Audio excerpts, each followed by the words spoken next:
Everyone, this is WP Product Talk, the place where every week we interview an experienced WordPress product owner on strategies, tips, experiences, failures, and successes of running successful and thriving WordPress product businesses. I am Matt Cromwell, co-founder of GiveWP and Senior Director of Customer Experience at Stellar WP. And I am Zack, Katz, founder of GravityKit and Trusted Login. And today's topic is product UX and the allure and problems with deceptive patterns. Yeah, and this is a great topic because I don't think it's talked enough about in WordPress, even though we talk about it sometimes in relationship to a couple plugin businesses. But we deal with deceptive patterns all day, and they're so tempting to implement, but there's a conversation to be had there, and we're going to have that today. Yeah, absolutely. And to talk about this one, we brought on a special guest, Piccia Neri. Thanks for being here. Caught her mid-drink. Perfect. That was great timing. Well, at least I'm hydrated. We know as much now. Thank you so much for having me. It's a real pleasure to be here. Thank you. Absolutely. Can you tell the world just a little bit about who you are and what you do and why you're here? Why did we bring you on? So I am a UX and UI designer. I do both, and that's another conversation maybe for another day. And I am committed to creating the best possible experiences online for users as well as businesses, because it's really important to understand that really the UX involves the business as well. So businesses need to do well so that they can help their customers better. That's kind of what I'm focused on. And that's why I'm so interested in accessibility, for instance, and things like deceptive patterns that are very much also to do with accessibility. And I design, I talk a lot, and what else do I do? I come to shows like this one, and I talk at WordCamps. And in fact, at WordCamp Irún last year, that Irún is in the north of Spain, I gave a talk on deceptive patterns, and which I presented also at WordCamp Europe last year, but didn't hit a nerve, so it wasn't accepted. So I'm very happy to be here to talk about that today. And awesome. Thank you. And if there are people who are watching live, please comment, and we will be able to address your comments live on the show. So please comment on YouTube. Yeah, so there's actually, what I'm always wondering is, you did a really great introduction, thank you. But is everybody aware of what deceptive patterns are, is what I wonder. That's a good What place are deceptive patterns? Let's start from a story. So when I was little, maybe I was 7 or 8, I went to a birthday party. And I was known for I was a very outgoing, really happy child, and could always take a joke. Also, I had a brother who's 4 years older than me, so I was used to being mistreated. I was fine, I could take it. So I went to this birthday party. It was outside in a garden in the summer in Italy, and the mother of the child whose birthday was said, look, we're going to do a game, and you're going to be the protagonist, and it's a really fun game, and without you we can't do it, because you're the best you're the one with the best sense of humor, and you're the best, and so can you do it? And I'm like, yeah, of course. She flattered me so much and made me think like I was going to be the queen of the party. So I said, of course. And she blindfolded me, and the game consisted in me being guided by the kids shouting and telling me, no, go this way, go this way. I've forgotten the main details. I was 7 a long time ago now. So and I would be guided. And I think someone also held my hands. And then at some point, the screaming became so loud, because I think there was a big prize for me at the end. If I made it to the end, there was a big prize that I would win. And what the prize was that I ended full face flat into a paddling pool. So the end Mhm. of it was the ludibrium horror Yeah. humiliation. Yeah. Everybody laughing at me, and Yeah. I was mortified. I was absolutely mortified. I went silent, completely silent for the rest and for the rest of the party, because also I remember that I had a hole in my socks and I was so ashamed because the woman clearly gave me a change of clothes, and I was so ashamed that she would see the hole in my socks. And I was horrified that I was duped into Yeah. trusting this woman that made me feel so important and so essential. And then everybody was laughing at me. It wasn't They're just laughing with cheering me. you all along the way until you're flat on your face. Honestly, Yeah. I really That's a good still analogy. absolutely shudder when I think about it. And that's Yeah. bait and switch. It's Yeah. basically when they make you think that something's going to happen and then it's not. So I'm going to Yeah. drag out my folder where I have a few of my Hall of Shame examples. I think there was a very famous example a few years ago of a Windows update that made you do something very similar, and then if you actually did click on it, it would have been an absolute disaster. I think Mm. it was something like that. So this is what yeah, I've got it here. The latest, this was from 2016. The latest Windows 10 upgrade in 2016, a dialog contains a huge bait and switch. When a user clicks the red X button in the top right, expecting to dismiss the upgrade because interface X, red X, that's what happens. The upgrade actually initializes. And Mm. I have never owned a Windows computer, but I am told that upgrades, especially a few years ago, could be deadly. So this was a really famous one of bait and switch. And to me, Interesting. that's uh, the story that I told. It's just it's a bit extreme because that was like extreme humiliation, but it's a manipulation that happens all the Yeah. time. Yeah. And the It's term like pushing and encouraging a specific action that at the end of the day you don't want to happen at all. exactly, and deceiving you into thinking that it will be of advantage to you, but it isn't. And an Yeah. interesting thing to note is that the term it used to be known as dark patterns rather than deceptive Yeah. patterns. And Yeah. then dark patterns is not really appropriate for a number of reasons. Yeah. Deceptive patterns is way better. And the person who started talking about the deceptive patterns is someone called Dr. Harry Brignall.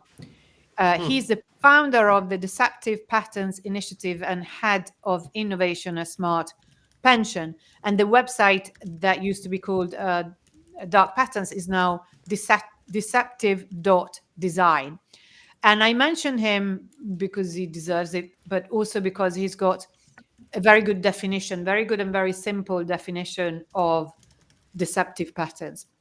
Deceptive patterns are tricks used in websites and apps that make you do things that you didn't mean to, like buying or signing up for something. For example, trick wording, sneaking, obstruction. But there are many, many, many types of deceptive patterns, and so many show up in our daily lives, and we're so used to them that we don't realize we don't have to put up with them, really. And it's one of those things that when you realize what it is, then you can't stop seeing them and you start thinking, no, I don't want this, I don't deserve this.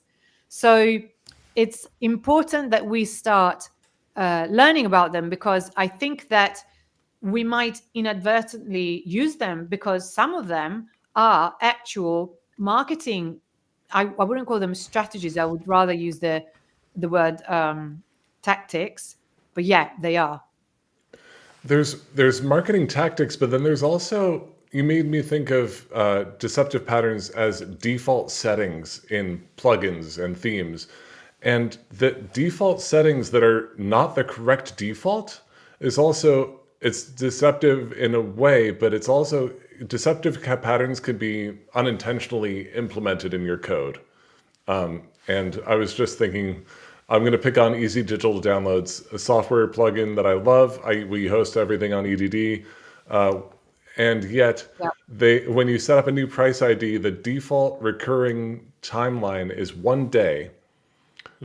So I know multiple people who have set up accidentally recurring invoices for customers with like $100 plugins that repeat every single day because That happened to me with EDD. You're right. yes, and so it's not a deceptive pattern, it's just a bug. It's like unimplemented, it's like a bad, it's just they haven't fixed it yet, but it treats itself like deceptive patterns can be unintentional is what I'm trying to say. Accidentally deceptive settings.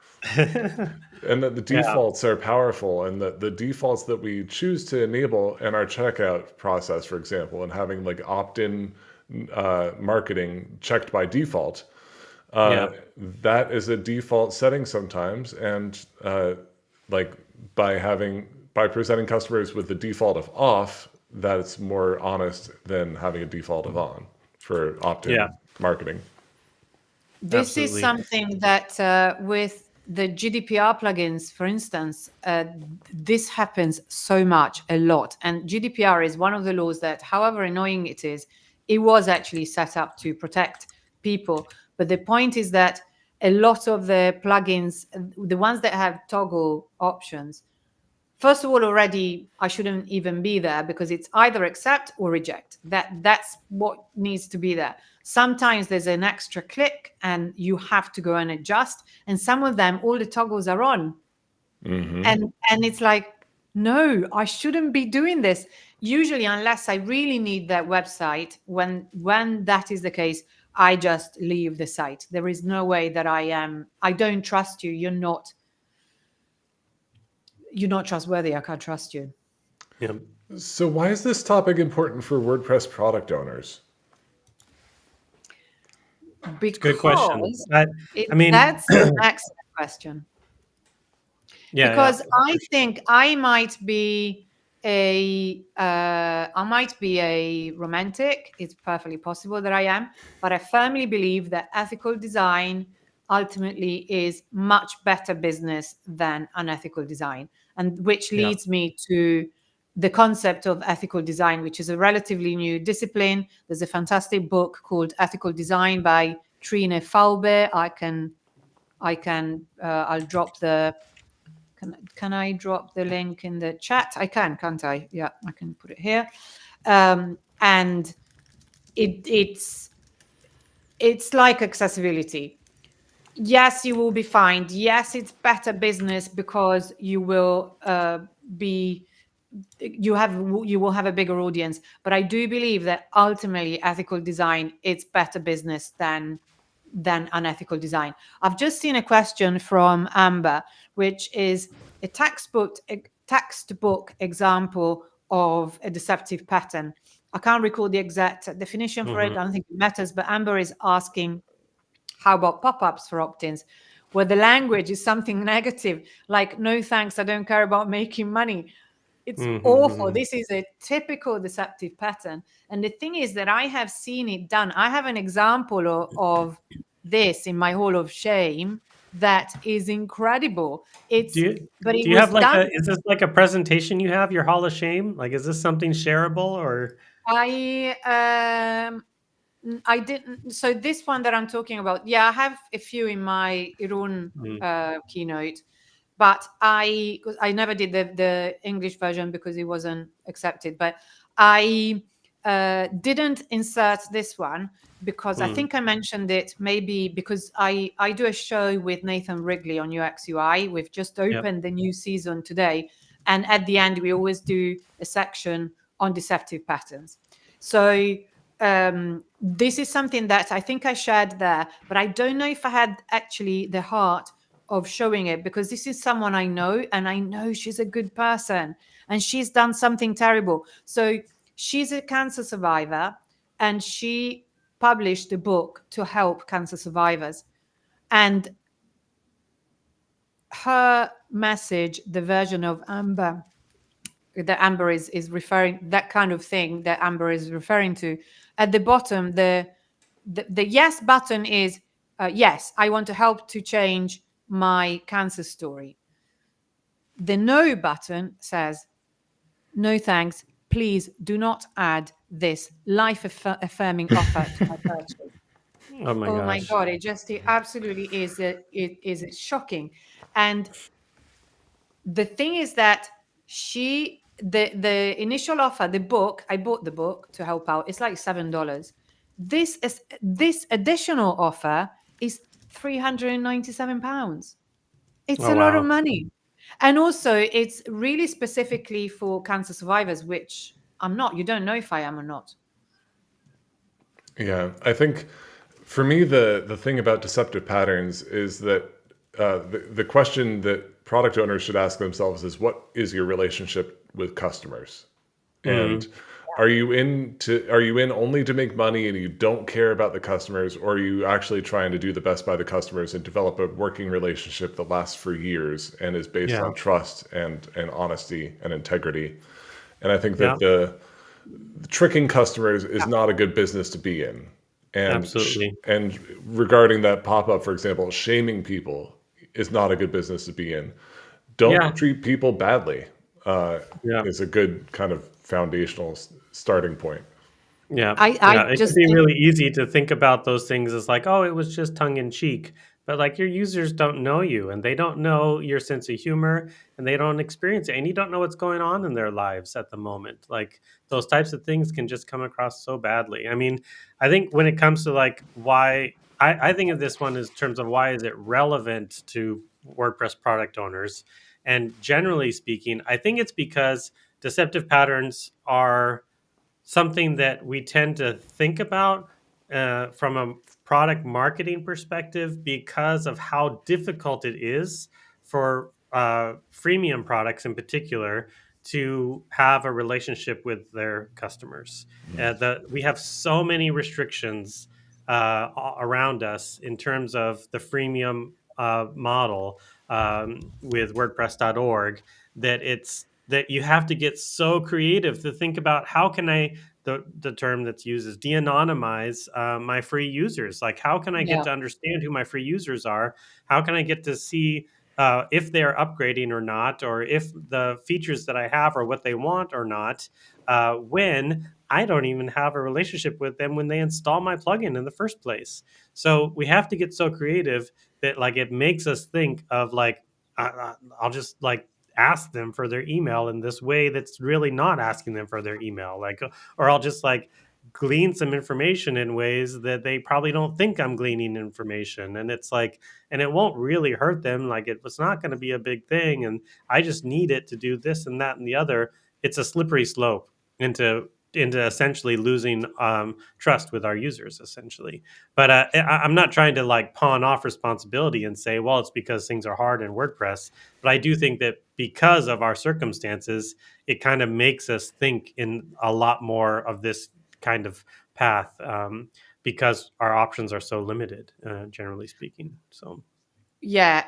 I think that in this case, so maybe there is something wrong with the model, though. If they, it could be, I think it's a legitimate idea to float. Perhaps it could be, or because, for instance, course creators that upload their courses to Udemy don't have a direct. They can email their course, the people who the students, but they not directly. It's all through Udemy, and again, that's a huge limitation. Still not a good reason, but it is in this case specifically. I think maybe the model is not. It's is old enough now to maybe rethink. I don't know, but anyway, I'm not going to go into that because also I yeah, don't know enough about it. But in terms of how it's relevant to WordPress product owners. I work with a lot of WordPress products, and this is one of the things that I do. I point out the things that create friction, whether you realize it or not.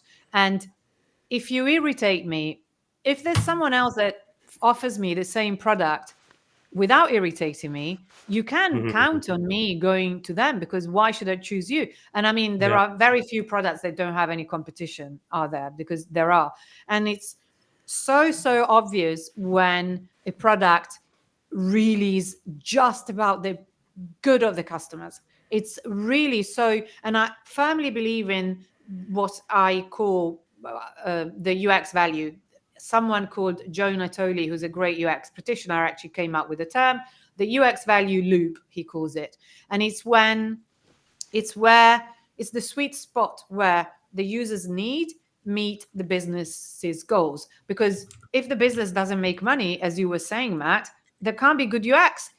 You described exactly the right situation where the UX value loop can't happen, because it's very hard for the business to find the sweet spot where not only the customer gets value, but also the business.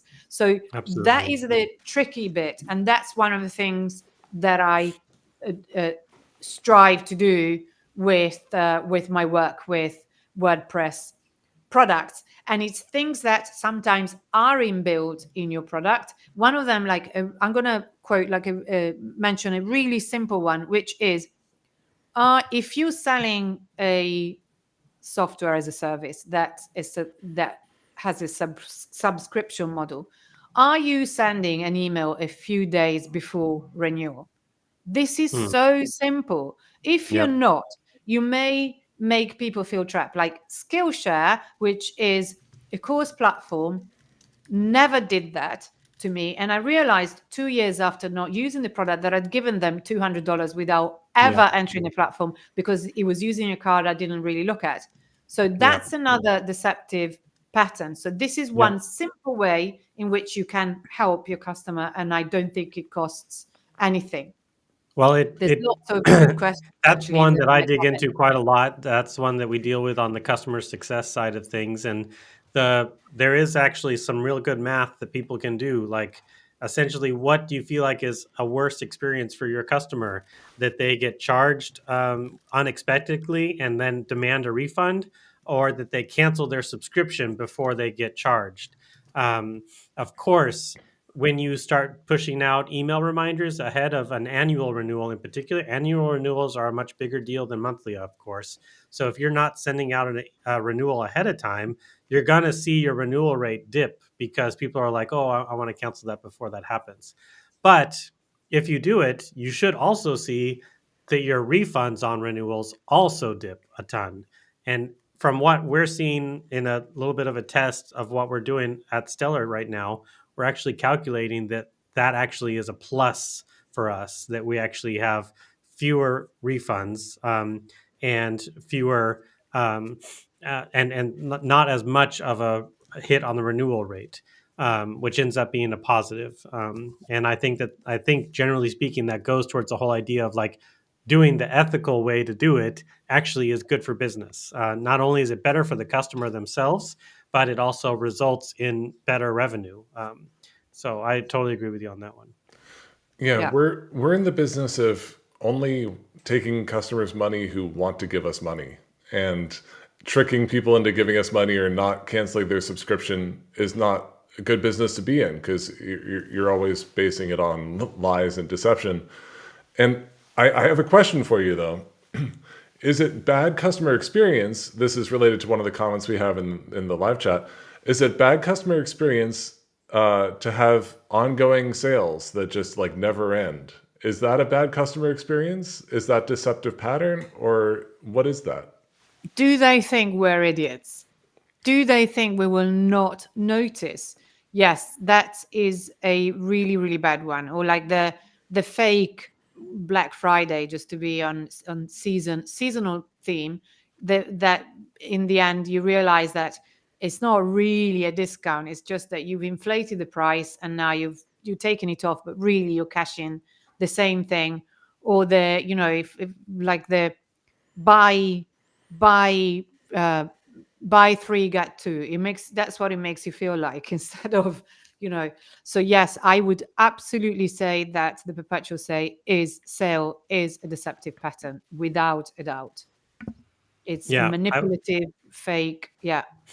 I think what that's grounded in is every marketer will say that you have to drive a sense of urgency um, in these types of things. And I think that folks have to learn how to actually do sales, to actually run discount campaigns in order to drive urgency instead of just having like perpetual. There's no such thing as like perpetual urgency. Like that's a oxymoron.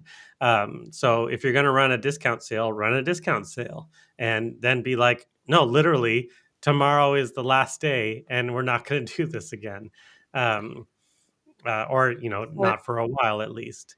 So, and that's exactly what Black Friday campaigns are built upon. Is that this is happening right now. And if you look across all of our stellar sites in particular, they're all saying exactly when the dates are. Now there might be like a couple brands who might be like, oh, a surprise extension. We're going to do one more extra day. And that totally happens sometimes. Maybe it's even planned ahead of time a little bit. But it doesn't change the fact that like the sale actually physically ends. And this is the time to buy. And we go around telling folks that like, this is the time. If you were ever thinking about getting a whole bunch of these things, now's the best time to do it. So yeah, so thank you, Matt, for mentioning scarcity and the sense of urgency, which is something that was actually mentioned in the comments, I think by Kevin. Um, because that's something that has a lot to do with ethical design and how uh, deceptive patterns actually are an accessibility matter. And there's a really great example in the ethical design book that I mentioned earlier, which is about, let me find it because I made a note of it. So some people with certain types of illnesses can be hugely affected by manipulative design patterns. People with dyslexia, for instance, may find those weird wordings that are meant to shame you really confusing. Or if you have the example that's in the book, she says, it's a someone who called Bruce, who has multiple sclerosis, which is a disease in which the insulating covers of nerve cells in the brain and spinal cord are damaged.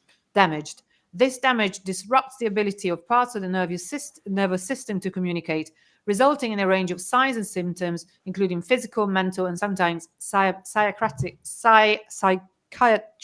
problems. Sorry, I mangled that word, but never mind. So, Bruce, when his MS is playing up, experiences actual physical symptoms because it triggers his MS. For instance, he's saying when he's confronted with intrusive nags, such as only 2 rooms left, 900 people are looking at this right now, 5 seconds left before you lose the deal of a lifetime, and things like that. He says, my heart races, adrenaline kicks in, and it leaves me feeling shaky and tired. Given that fatigue is also very common, I'm reading the quote, given that fatigue is also a very common symptom of MS, I don't need extra help in becoming tired. And really, do we need to do that? And he cites travel websites, Ryanair. Oh no. Well, Matt, you If live people in haven't Europe. flown, if people haven't flown Ryanair, Oh, it's kind of worth flying Ryanair just to experience the deceptive patterns that they implement. oh my God. Same with absolutely. Spirit Airlines in the US. Fly Spirit, and you'll know what Peaches talking about here. Oh, but at the same time, it highlights so much why Southwest in the States is so amazing. Like I love with Southwest, you always know exactly what you're buying and nothing more. Like it's always just like That's so simple. amazing. And you only buy it from them, and you're gonna get your seat, and like they make everything simple. It just highlights the huge difference. And I feel like they zeroed in on that. They looked at all the other US airlines and how hypersensitive and how chaotic and how intense everything was, and they're like, let's just make everything easy instead. I Wow. mean, they're What not a perfect. dream. No airline is perfect, but like I feel like they zeroed in on that. Like, let's get rid of the stress in airline stuff as much as possible. And I think that should speak really highly of products too. WordPress products should be able to dial in and say, like, I kind of there was early in the give, I've mentioned this a couple of times. The first like 3 or 4 years I give WP, I was really like opinionated about we don't do discounts like ever under any circumstance. We never did them for at least like 4 years. And it was because our target audience were nonprofit organizations. Like, what's your nonprofit discount? Like, why would we have a nonprofit discount? They're all supposed to be nonprofit. So we're pricing it towards the value that you're supposed to get. Why would we discount it? Um, I love the simplicity of it. And in many ways, I had people who would respond and be like, I actually really appreciate that. And we did start doing discounts. And I actually did see, counter to my hopes and aspirations, that there were plenty of buyers who really would specifically buy because of the 15% off discount, which just baffled me. I just didn't understand. And that's one of those marketing things where it's like, even though we would love for some of these practices to not be true, they're based on actual like psychological things. Like there is like when there is a sense of urgency, people do tend to buy a little bit quicker. Like, and that doesn't mean that we should like lean into it so heavily, but I'm just saying, like, as much as these tactics in my mind can get overblown, they are based on actual like data as well. And you kind of have to be able to navigate between like, well, I don't want to just say don't do anything that actually works, you know. I need to be able to navigate it correctly. So I'm Yeah, also so trying to be that's just a little bit of the pushback on some of this stuff because we need a third voice, and if we're all like, yeah, all of this is terrible, then it's not a fun show. So I have to be a little bit of the pushback here. no, no, I think it's an essential point to make, because that's the point that a lot of people make. They say, yeah, but they work. And the UX loop, value loop that I mentioned earlier does Mm, mean that you as a company need to make money, because otherwise you can't offer anything to your customer, mm, let alone a deceptive pattern. My point is, though, that I mean, a discount is really one. Is it a deceptive pattern? I don't like them. I don't want to offer them because it makes me think, whoa, so does it mean that my offer before was pumped up? Why inflated, would I yeah, do it for you for yeah. less Am I money? I constantly don't, inflating my prices? Yeah, I know. especially because it's not like, I mean, with clothes, I understand because you need to get rid of them. They're on the shelves. But with a digital product, it's not like, it's GoWP is a bit stale, or actually, I'll give you the not updated version for less money. It's like it doesn't work like that. So even though this, for instance, the ethical design book, this is an aspect that it touches on. And I've got a quote here. Some companies are bound to be able to prove that dark patterns convert better than ethical design patterns. Maybe. However, what can happen when a dark pattern is discovered by users and afterwards shared publicly is that conversion drops and your reputation drops and your brand perception drops as well. I honestly do not think that it ever pays. And I've seen it happen so much. Like, I remember, for instance, a very famous online course for WordPress community people. They kept doing, they were really good, a very good product, but they kept doing this kind of stuff. And you would be in the program and realize that what you pay like 3 times as much than the person who enrolled 3 months after you. And we're like, why? And it was so bad. And I know people who, in the end left and they were just not happy with it anymore. And that was a membership site. So potentially people could have left. And that again is, a membership is a product. I have seen products that I have worked with. I don't know if I'm allowed to mention an ethical product that I've worked with, but I was astounded at how their focus was so much just on the client, on the customer, that I actually had to tell them, you got to be a bit more selfish here. I don't get the UX value loop because you do too much for your customer. Are you sure you're making enough money? So Mm, it can be done. I mm, really will die on this hill that it can be done. And I know so many entrepreneurs that that do. I'm thinking right now of examples outside the WordPress environments, but I know people who sell courses and they have built an empire selling courses for membership for $99 a year, and they're multimillionaires, and they could sell the same thing for $2,000 a year. Easy, and they do 99 and they're multimillionaires, and they work 10 hours a week. So I think this is a good time to transition into story time. And Piccia, you talked about your story already with being tricked into being made to look foolish, which is very cruel. I I have a story that kind of touches on the allure and the problems with deceptive patterns, which is the cancellation flow for subscriptions. So I use a lot of products by Automotive. I'm going to name them. Automotive does this, and I think everybody in WordPress knows that they do this, so I might as well say their name out loud.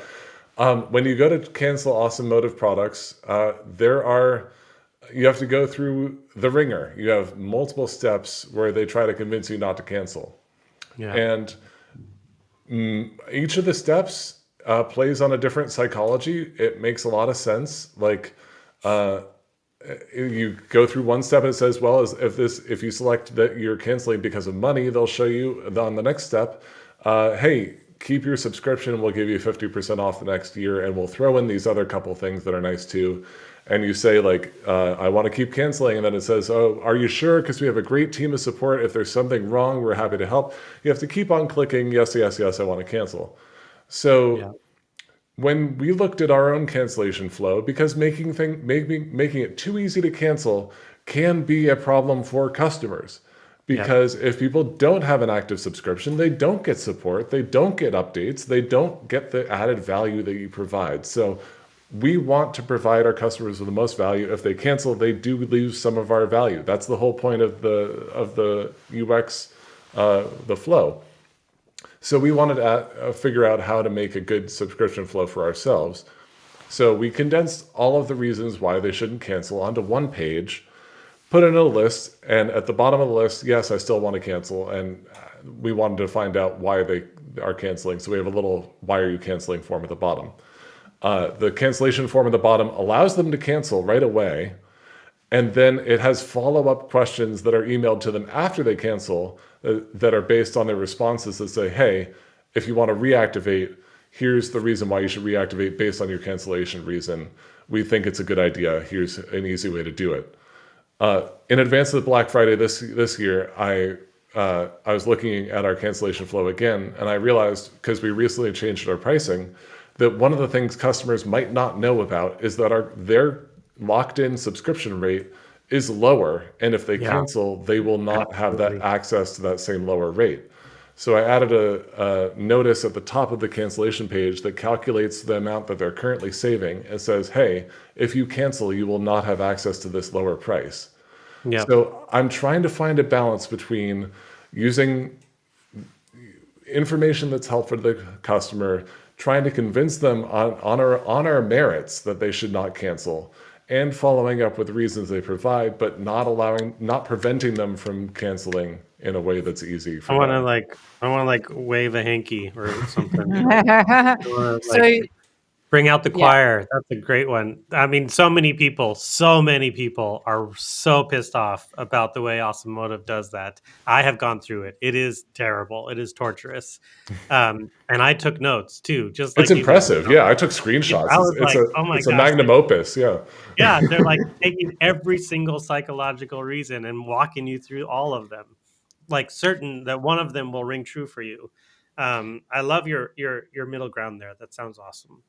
Yeah, that's very, what you're doing is you're giving very helpful information. The only thing that I hope is that the form is not compulsory, because really maybe I don't want to tell you right now. The form is not compulsory. Great. Or the form is compulsory, but you can just click the submit button without filling out any. None of the fields are required, but that's fine. So that's I didn't know whether you were allowed to mention people, because Nathan Wrigley, who's one of the nicest, most We do patient whatever we people in want the here, world, Piccia. You just can say whatever you like. okay. So in that case, the company that I thought was too good to the customers was Paid Memberships Pro. It was like, Oh, they are. They're great. really, is there any They, limit to the free they bend stuff that over. you give to people? So really, Ironically, Kim is me and Kim started this show together a long time ago. So really, oh, I yeah, didn't know that. Well, yeah, it's they're OG. awesome. But Yeah. because the thing is that what we need to remember is that when people are doing something such as canceling or buying a flight or Mm. buying anything, even for some people, even buying a WordPress plugin, maybe God knows how much research they've done, what's behind it, what they're going to use it for, how much money they have. It can be a stressful moment. So if you make it so easy for them to buy it, you need to make it as easy for them to come off it when they need to. And some of the back to the fear of missing out, like the canceling thing, wait a minute, are you sure, when it's done like that, or using tricky wording such as no thanks, I wanna give up on the best plugin that ever existed, something like that, then people can have real anxiety attacks, and it really isn't even an exaggeration. And they may think, oh my God, am I doing the right thing? And start doubting themselves, especially if it's a client that maybe is not a WordPress expert. They don't know whether, they're not entirely sure if they're doing the right thing. And suddenly they're like, oh, maybe not, but they don't really want it. So I think that that's something that's really essential to bear in mind, that we do not want to actually cause an anxiety attack in people. That's never good. Yeah, and Matt is probably going to rejoin us soon, but um, I saw a study that a few years ago that made me think of things that we can't do in digital world, but the deceptive patterns that exist in the physical world. Apparently, when stores are warmer, people buy fewer products at a lower price. So keeping stores artificially cold is a way that people can manipulate you into purchasing things. So the the amount of ways that people trick and deceive and manipulate psychology to make purchases happen is endless. Yeah, that's an interesting one. I don't know. I hate cold shops, especially clothes shops. It's like, do you want me to try this on or not? Because I'm not going to. This is freezing cold. So I find that a really weird one. But as a general consideration, we are really living in a very difficult, completely new age. The digital age is still very young. We're not used to it. It's incredibly manipulative, and it's a surveillance society. It's basically surveillance capitalism. So, I mean, WordPress products don't necessarily do that. But when I am pestered by constant notices on the dashboard or emails or things, messages flashing in pop-ups and things like that, I feel like you are monitoring me, you are following my every move, and it bothers me a lot. I mean, I'm not going to go into what social media is doing in this sense of fear of Mm. missing out, or manipulation, and all the terrible things that it's doing. So I feel like it's our responsibility to do things ethically. I think that, oh, sorry, I just noticed, very relevant to what I was saying, Kevin's question, how do you draw the line on ethics? Is it subjective? And this is a conversation I've been having with some other WordPress world friends. And one of them was saying, well, you can't, company are there to make money. You can't expect them to be ethical as well unless there's a law prohibiting them from doing certain things. I don't actually agree with that. And I would be interested No. If in, murder were legal, would I go around murdering people? That's the question. And it's, yes, they need to make money, but they need to also make their clients happy. Do I both. mean, like making businesses sound so one-sided, I think is just so small-minded, and it's just not the way like real business people operate either, because like business people in general are not just trying to make money. They're trying to build their team, they're trying to provide a living for their employees, they're trying to build something that actually benefits the world in one way or another. Like we so easily slip into this mindset where like the big corporations out to get the little guy all the time, which has merit, but like so many businesses like the ones that we all run and are part of are just like trying to do good work. There is this little side conversation happening over here too that I want to clarify on a little bit. One of our co-hosts, Amber, is in the comments helping out, and and Kevin is also saying, so discounts in general are deceptive, just accepted deception. And that was to a conversation we were having earlier about discounts in general, that like the discounts work. And Amber is asking why do you think that they are deceptive? Because people don't expect the renewal at full price, and that's really some of the kicker. There is that, especially in the WordPress space, most often, not always, but most often, they're providing a discount for the first year only. And that is a highly deceptive practice when the discount is presented and it's not made clear that it's for the first year only. If it's like there's a slash in the price and here's your new price, and it's not said discounts for first year only, the people buy in thinking like, this is a great price, I'm happy to pay this for several years. And then they find out that the next year is a lot more expensive than they expected. That's completely unethical, I would say. So that's one part of it. But then our discounts themselves, Kevin follows up with a clarifying. Matt was talking about how they are essentially a trick to get people to buy. I really wasn't trying to say that discounts are a trick to get people to buy, They're an but incentive. that it tends to be an incentive that the studies actually say does actually work. There's something about our lizard brain that essentially is like more likely to buy something because it's discounted. Like we were probably going to buy that thing anyway, but then like when we see that it's not discounted, we're like, not today. But then it's like, oh, I was probably going to buy this anyway. It's 15% off right now. Then I'm going to buy it. And that's the only reason why they buy today instead of later, because it happens to be discounted when they're looking at it. So I don't think that that's necessarily deception. It's literally giving people some money back of what they were intending to purchase in the first place. But it is strategic and it is intentional. But I do think the use of discounts, the way that you make sure that it's clear what are you getting with this discount, is super important, and it can be a slippery slope into deceptive practices, especially when it comes to any kind of subscription-based model.